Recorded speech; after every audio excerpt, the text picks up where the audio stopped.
наша совместная охрана государственной границы позволила сегодня на территории некогда, очень сложного, в криминогенном отношении, в отношении,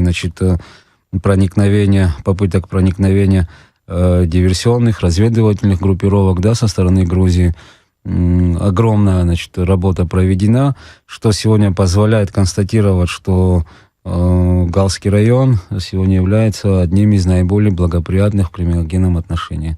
Да, это можно убедительно констатировать, и, конечно же, тому большим, основанием является это наша совместная деятельность с российскими пограничными органами на территории Абхазии, а также созданные возможности по взаимодействию со всеми силовыми подразделениями, присутствующие на наших восточных рубежах.